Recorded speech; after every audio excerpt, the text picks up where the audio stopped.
Now, NDE Radio, a weekly exploration of near-death experiences and similar encounters with the other side. Now, here's your host, Lee Witting.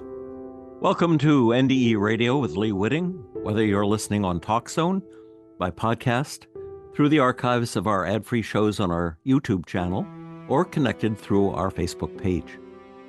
This being the Monday, we celebrate Dr. Martin Luther King's dedication to love, possibly as the result of his having had a near-death experience. We're offering this encore on Martin Luther King and love. Like the rest of us, Reverend King was far from perfect. Nevertheless, I personally learned a lot from the direction he took in his public life. During my student days at New York's Columbia University, I was fascinated with the revolutionary point of view voiced by Malcolm X and heard him speak in Harlem. I heard his frustration and disillusionment with whites, that we would never overcome the racist obsessions so obvious in the 1960s South, with whites-only bathrooms and water fountains, whites-only hotels and restaurants, bizarre voting restrictions, and segregated schools. Drawing on memories of my own childhood NDE, however, I came to understand that Dr. King preached the truth, that as impossible as it seemed, love was the only way to actually heal the planet and our souls. I had marched for racial equality in New York and Washington protests of the 1960s, but it took until Martin Luther King's assassination on April 4th, 1968, to mature my understanding of what it was all about. So let me tell you the story of what happened to me on and around that date. At the time, I was 25, married. I had a full-time job as well, but it was the 60s, and 3 of my hippie friends persuaded me to drive with them to Acapulco, Mexico, to sample firsthand the potency of Acapulco pot. Driving day and night, we made it to the Brownsville border in 4 days, and shortly after that, we were living on a beautiful Acapulco beach with waves that came in 12 feet high and then broke like a waking dream at our feet. The dope was great, and every wave was a hallucinogenic dreamscape, with knights defending the castle walls at the top of each wave until the wave and the walls fell down. The fun ended for me when news came of King's death. Something in my mind shifted when I heard the news, and I packed my bag and with my last few dollars bought a bus ticket to Mexico City and airfare to Dallas, the only American airport I could afford. I had no idea how I would get to Philadelphia from there, but I had a few ounces of grass with me, and I thought I might trade that to hitchhike home. But when I landed in Dallas, something miraculous happened. Getting off the plane with all the other passengers to go through customs, I learned the plane's next stop was Philadelphia, the place I had to get to be with my family. So with a deep breath, a prayer, and no ticket, I reboarded the same plane and sat down in the seat where I'd been sitting. Amazingly, no new passenger had been assigned that seat. The stewardess recognized me and smiled. I figured she'd check some list and have me booted off the plane. Instead, she asked if I'd like another soda, another snack, and I smiled back and said yes. I've been a faithful, frequent flyer with that airline ever since. But I owe the memory of Dr. King's assassination to more than the luck of free airfare to get back home. My whole sense of responsibility to love over freedom clicked up a notch or two when I realized where I needed to be in light of what his death in the name of love symbolized. As I said, Reverend King was not perfect in his behavior, nor was I, but he was perfect in his perception that God is love, and love is the only real source of freedom there is. Several years later, I wrote the following rhyming memory. The day Martin Luther King got shot, I was in Mexico smoking pot. In Acapulco, more precisely, because Acapulco gold went nicely with crashing waves on western shores, cerveza, palm trees, open doors. Back then, of course, we weren't alone, for rich and poor came to this zone. When winter weather hit the east, Acapulco was a feast of music, palms, and lovely pot. In Mexico, we smoked a lot. A Smothers brother talked to me in the local bodega grocery about which strainer's best for straining grass. I thought with glee, this too will pass, but while it lasts I will enjoy, and love and peace I will deploy. I'd started out to do my part. I'd marched in Washington with heart-filled rage for all the civil wrongs on blacks whites said did not belong in middle-class society. They said, oh, sure, they can be free, but not to live like you and me. Just out of college in New York, a Harlem social worker dork, that was my first job, I hadn't more than clues to go on. I hadn't had abuse to grow on. But poor blacks there cut me some slack. They helped me, never did attack or mock me for my ignorance. A white guy in a white guy's trance. All over Harlem I was greeted with kindness and the whole hood's blessing. With my motorcycle they weren't messing. Even earlier I'd seen that more was in the cards and at the core. I heard the words of Malcolm X on 125th Street. He addressed the problems of the black oppressed. At the Hotel Chelsea where I'd stayed, watching beats whose fringe would soon be frayed into hippies via LSD, blacks' visions, though, weren't quite so free. If they were black, they saw the light. They knew what lurked beneath weren't right. But I'd seen the goodness in these blacks. I'd hated racist lies, attacks. The lynchings then were horror-filled. George Wallace' sickness really chilled all hope for reason and reform. It's hard to change when hate's the norm. We marched as Quakers, and in peace we asked for justice for the least. But then in Memphis bullets flew and Martin died, as if he knew he'd prophesied his death that day. Was the good he stood for blown away? Not so. As martyr he grew bigger, something J. Edgar didn't figure. But then to come with news he died, my joy in Mexico was fried. I headed back that very day, back to the battle and the fray of change that would not go away. No matter how the FBI or KKK tried to deny the rights, the humanity of blacks, already light shone through the cracks in walls once built to keep the order. I flew across the Mexican border, a sadder, wiser, troubled man. We all must do the best we can. Until the moment I heard the news of Dr. King's murder, I had naively assumed we were on the path to healing race relations in our country. With the Voting Rights Act, integrated public facilities, and new opportunities for public and higher education for blacks, I had thought all the marching and protests of the early 1960s were solving the divisions. If I'd had the wisdom to see forward to today, I'd have recognized how ingrown our racism can be, spanning generations and surviving the appearance of superficial change. So on this Martin Luther King's Day, let's apply what King learned, perhaps from a near-death experience, to the re-emerging of the racism of today. Just remember, all of us who hear and appreciate the NDE experiences reported on this show know that the essence of God is love. And what is the nature of love? It is inclusion, union, the end of pointless divisions and strife. And what keeps us from such loving union here on earth? It's the nature of evil, spelled out in 3 words: divide and conquer. Now, for those who believe in evil personified, divide and conquer is how Satan works to separate us from God. For those who believe evil is simply the failure of corrupt men and women to see the good, divide and conquer is how the oligarchs grab wealth, dictators seize power, classes enforce their fabricated superiority, and how religious bigotry and racism can lead to cruelty and war. The underlying framework of divide and conquer is built on lies. Lies that make you believe you're the victim of conspiracies, lies that greed is good, lies you're superior and therefore entitled to dehumanize others on account of their race, or religion, or gender, or age, or nationality, or language, or sexual preference, or level of education, or neighborhood, or the job they do, or. The list is endless, as is the cruelty, depending on how fearful and gullible and greedy and or victimizable you are. Basically, fear is the ruler of divide and conquer, and certainly not love. What do we do to stop the madness? Politics can't stop it because politicians divide.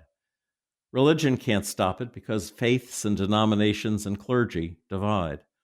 Wealth and power can't stop it because wealth and power are built on lies that are the very essence of divide and conquer. Today, some think we are on the verge of a second civil war in this country.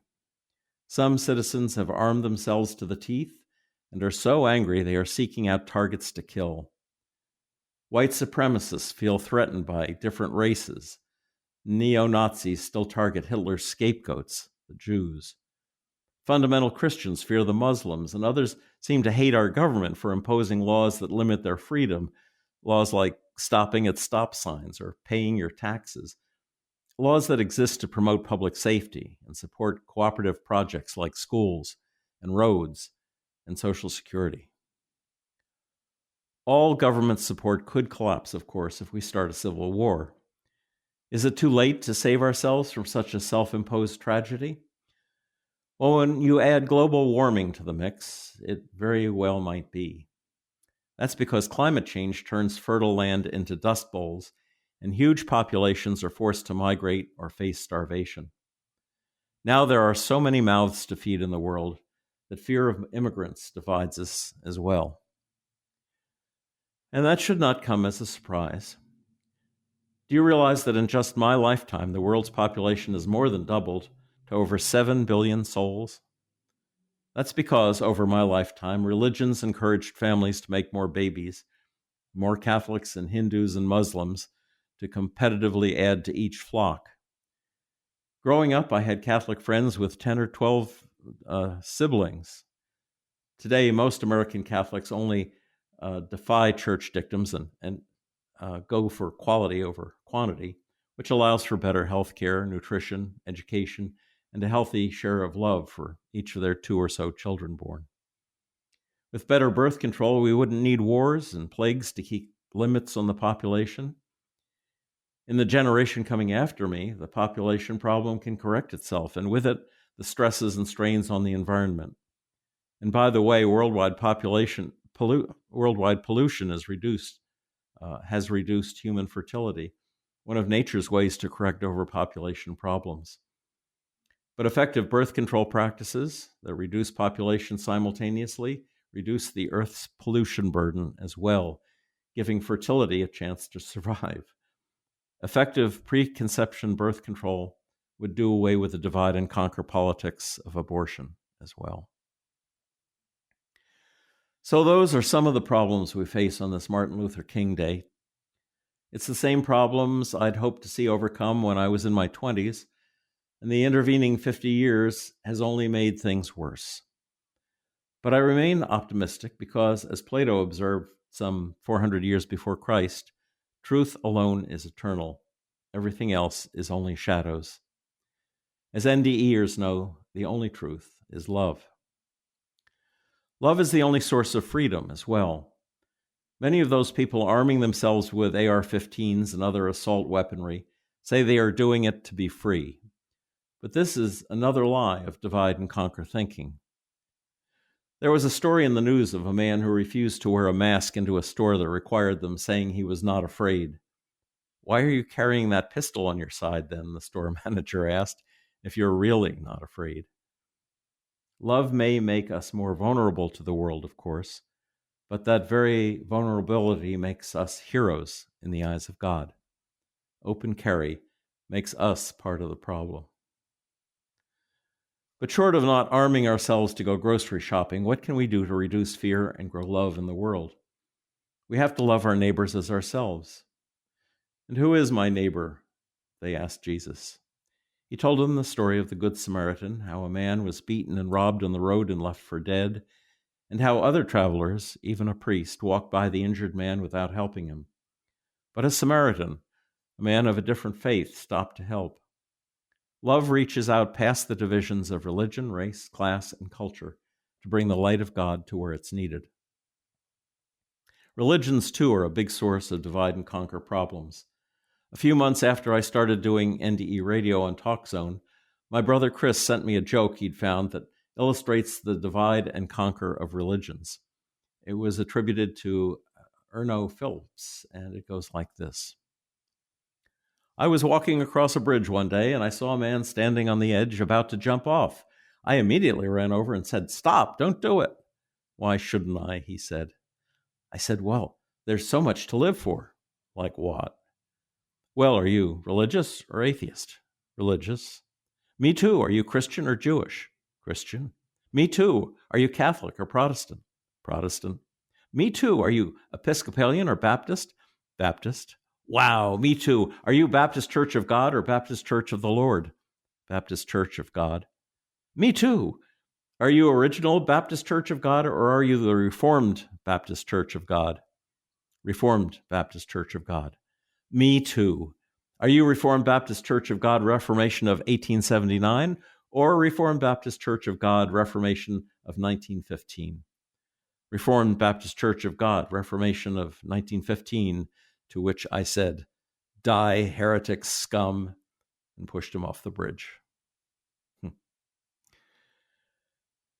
Now, I was born in the 1940s when the so-called greatest generation of Americans was at war to defend our democratic way of life from Hitler's Germany, Mussolini's Italy, and the enemies in Japan, dictators who crushed individual rights in their countries as if they meant nothing.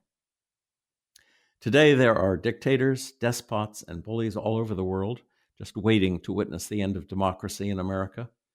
The fact that power corrupts is obvious, if only by witness to the wealth that oligarchs and dictators accumulate, even in the poorest of countries. Putin, for example, is a multi-billionaire, reputedly one of the 10 richest men in the world, even though Russia's population is one of the poorest. Putin and his oligarch friends have robbed their country blind. With crimes that great, Putin can never allow an independent to run against him. Likewise, he can't allow a free press or unlimited internet or street protests or an independent legislature. In other words, anyone who values their personal freedom, and especially their right to own guns, does not want to live under an authoritarian regime like Russia's or Hungary's or China's or North Korea's or Saudi Arabia's or any of the dozens of cruel and abusive dictatorships bullying and enslaving populations around the world. So who is your neighbor? The next person you meet, the person in front of you right now, anyone in need of your help as a channel of God's love. Most NDErs have a special gift to share by telling to others the story of their experience.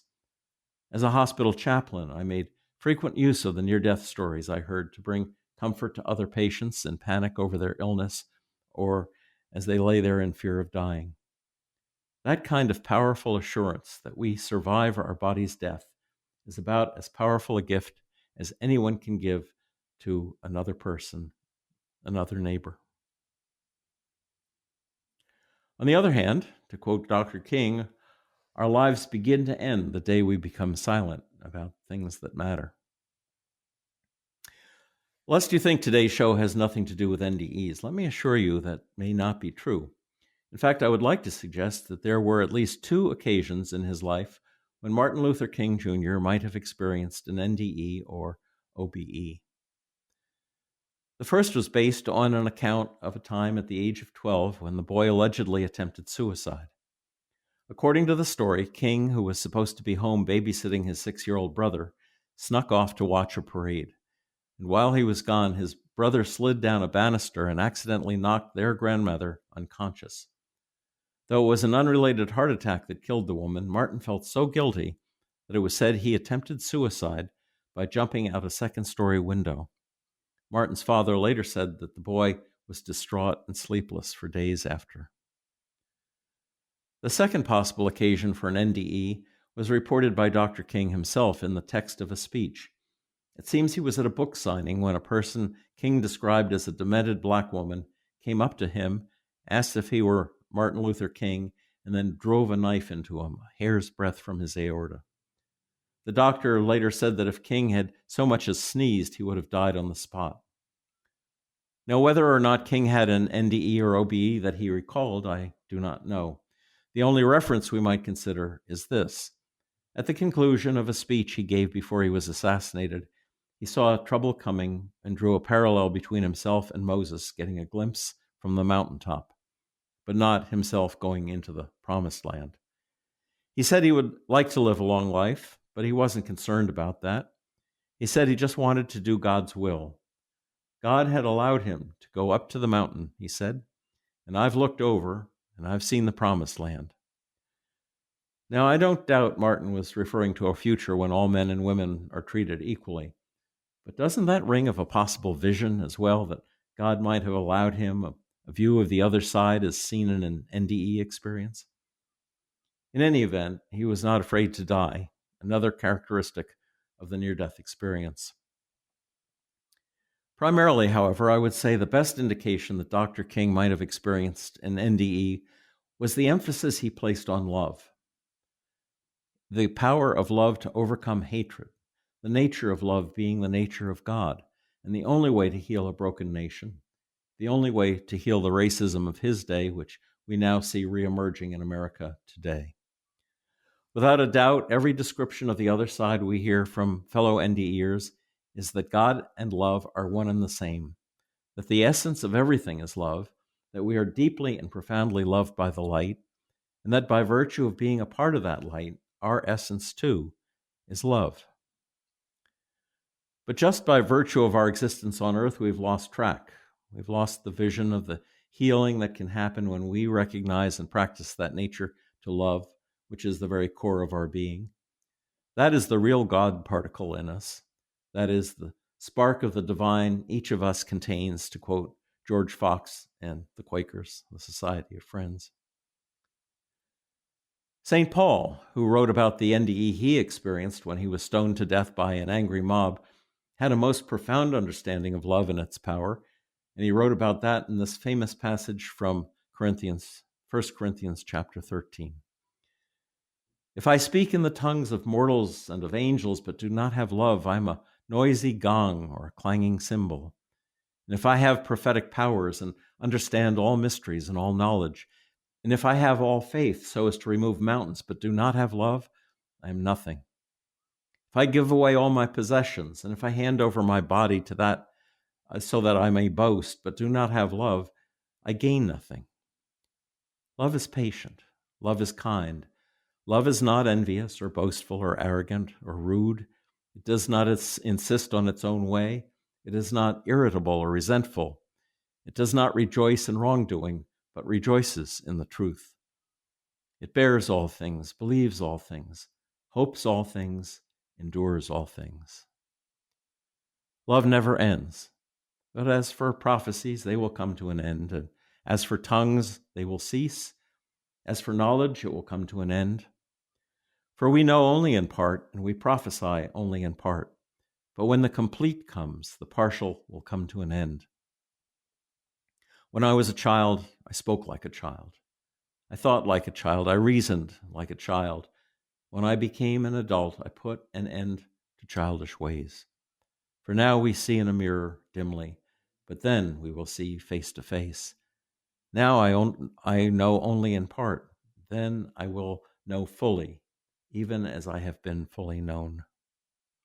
And now faith, hope, and love abide, these three.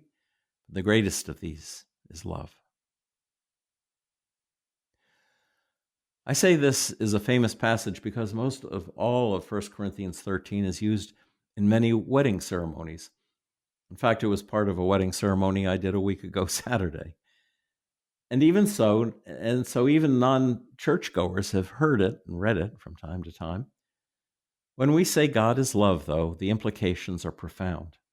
St. Paul saw it, and Martin Luther King did as well. Why does St. Paul compare faith, hope, and love and actually rank love above the other two? Simply put, because hope implies the possibility of doubt, and faith implies a focusing of the mind. Faith and hope, by the way, are emphasized more fully by Christian churches than is love. Churches excel in providing hope and in developing and nurturing faith. But love? Congregations are drawn to pastors and priests who seem to embody love, but it's the rare church that makes love the primary goal in their members' lives. In some ways, faith and love are contradictory, or at times can work against one another. We'll take the notion of a faith that can move mountains. How do you get there, and why would you want to? There's a famous missing verse in some Bibles in the book of Matthew.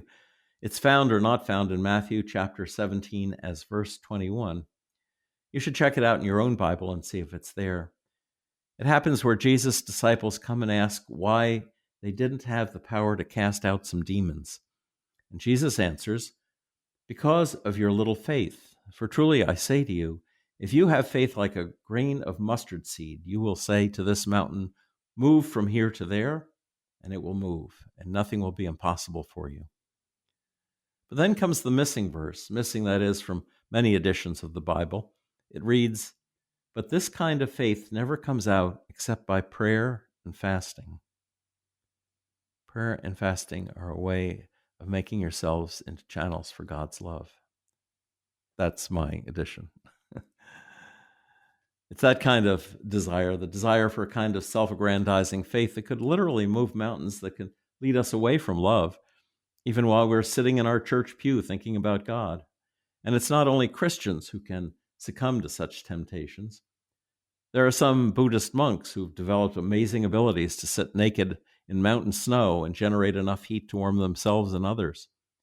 Some monks have learned, through fasting and meditative praying, to control their bodies to slow so thoroughly that they can be buried for days and not suffocate. So do we want to have extraordinary power over our bodies and the rest of the creation like God? Or do we want to love the creation like God? The two are not only different, they can be terribly at odds with each other. Paul understood this, and Martin Luther King did as well. Unfortunately, many of today's Christians and others have opted for faith power instead of the power of love. And given our technological control over the physical world these days, blind faith in ourselves to make the right decisions often seems to go horribly wrong. And this seems to be particularly true right now. On this day set aside to honor Martin Luther King, I couldn't help but wonder what King had to say to his old enemies, to greed, to racism, prejudice, religious bigotry, and hatred, and the threat of unbridled political power, the decline of the free press, and the failure of government agencies of the government that he was up against half a century ago. These same forces we are confronting again today. Well, to answer that question, here are some of the quotes attributed to Dr. King and to whom they might be directed if King were with us today. First, as a general statement to Muslims and Christians both, King might have repeated his observation that, quote, "Darkness cannot drive out darkness, only light can do that. Hate cannot drive out hate, only love can do that," unquote. And as an addendum, he said, "Let no man pull you so low as to hate him." And to the recurrence of bigotry in America, slogans of hatred painted on synagogues and mosques, quote, "In the end, we will remember not the words of our enemies, but the silence of our friends," unquote. And here's a quote from Martin that's appropriate to confronting China's Hong Kong, Assad's Syria, Putin's Russia, or any other dictatorship. Quote, "There comes a time when one must take a position that is neither safe, nor politic, nor popular, but he must take it because conscience tells him it is right," end quote. And also, quote, "The ultimate measure of a man is not where he stands in moments of comfort and convenience, but where he stands at times of challenge and controversy." And to the press, quote, "There comes a time when silence is betrayal," unquote. And to school boards everywhere, intelligence plus character, that is the goal of true education. And to the Justice Department, quote, "Injustice anywhere is a threat to justice everywhere." And also, never forget that everything Hitler did in Germany was legal. And to the world, quote, "We must live together as brothers or perish together as fools," unquote. And to those who do not accept climate change and environmental pollution as an immediate threat to our survival, quote, science investigates, religion interprets. Science gives man knowledge, which is power. Religion gives man wisdom, which is control. Science deals mainly with facts. Religion deals mainly with values. The two are not rivals. And to every churchgoer, he might say, quote, those who are not looking for happiness are the most likely to find it, because those who are searching for happiness forget that the surest way to be happy is to seek happiness for others, end quote.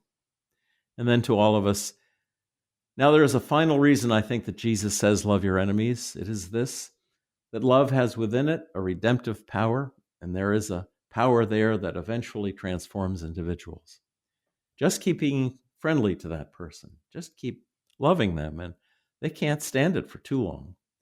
Oh, they react in many ways in the beginning. They react with guilt feelings, and sometimes they'll hate you a little more at that transition period. But just keep loving them, and by the power of your love, they will break down under that load. That's love, you see. It's redemptive. And this is why Jesus says love. There's something about love that builds up and is creative. There is something about hate that tears down and is destructive. So love your enemies. And that's from Martin Luther King's Loving Your Enemies. On the 4th of July, 1965, Martin Luther King delivered a sermon at the Ebenezer Baptist Church in Atlanta, Georgia, on the wisdom and universality of the Declaration of Independence. Of course, by men, King meant mankind. It was a common way of saying it back then, which it also includes, of course, women as well. Let me remind you of the basic premise by reading from the Declaration, a bit of the Declaration itself. We hold these truths to be self-evident, that all men are created equal, that they are endowed by their Creator with certain unalienable rights, that among these are life, liberty, and the pursuit of happiness, that to secure these rights, governments are instituted among men, deriving their just powers from the consent of the governed. King was struck by the universality of the 2 centuries-old document. He pointed out, it doesn't say some men, it says all men. It doesn't say all white men, it says all men, which includes black men. It does not say all Gentiles, it says all men, which includes Jews. It doesn't say all Protestants, it says all men, which includes Catholics. It doesn't even say all theists and believers, it says all men, which includes humanists, and agnostics. It seems shocking to me, having lived through Martin Luther King's time, having marched in the streets of New York and Washington, that we should today find ourselves thrown back to that same era of restricting voter rights, harassing people of other faiths and colors, and under threat of an authoritarian form of government run by and for corporate interests that hold on to power by bullying the press and enforcing laws favoring popular prejudices, ignorance, and hatred. There were other quotes from that same speech at Ebenezer Baptist which seem painfully appropriate to today. Quotes such as, quote, the price that America must pay for the continued suppression of the Negro and other minority groups is the price of its own destruction. For the hour is late, and the clock of destiny is ticking out. And that was in 1965. King also said the phrase, all men are created equal, means every man has a capacity to have fellowship with God. And this gives them a uniqueness, it gives them worth, it gives them dignity. And we must never forget this as a nation. There are no gradations in the image of God. King even had some words for today's one-percenters. He said, quote, a class system can be as vicious and evil as a system based on racial prejudice. That's why we must join the war against poverty and believe in the dignity of all work. I'm tired of this stuff about menial labor. What makes it menial is that we don't pay folks anything. Give somebody a job and pay them some money so they can live and educate their children, and buy a home and have the basic necessities of life. And then, no matter what the job is, it takes on dignity. Of course, King was also a realist. He said, quote, "History is the long story of the fact that privileged groups seldom give up their privileges without strong resistance, and they seldom do it voluntarily. And so, if the American dream is to be a reality, we must work to make it a reality and realize the urgency of the moment." End quote. But as always, King came back to love. He said, quote, "Oh yes, love is the way. Love is the only absolute. More and more I see this. I've seen too much hate to want to hate myself. Hate is too great a burden to bear. I've seen it on the faces of too many sheriffs in the South. I've seen hate in the faces and even the walk of too many Klansmen of the South. I've seen hate. Hate distorts the personality. Hate does something to the soul that causes one to lose his objectivity. The man who hates can't think straight. The man who hates can't reason right. The man who hates can't see right. The man who hates can't walk right. And I know now that Jesus is right, that love is the way, and this is why John said, God is love, so that he who hates does not know God. He who hates does not know God. But he who loves at that moment has the key that opens the door to the meaning of ultimate reality. Just some of the words of Martin Luther King Jr. Did he learn these truths through an NDE? Well, I guess we'll have to ask him when we get to the other side. Well, thanks for listening.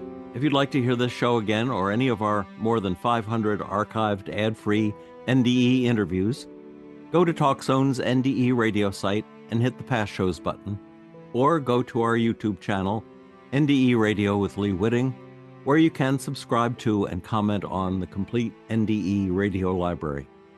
And be sure to check out our NDE Radio Facebook page.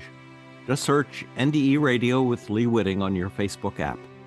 And listen next Monday, 11 a.m. Eastern at TalkZone for more NDE Radio.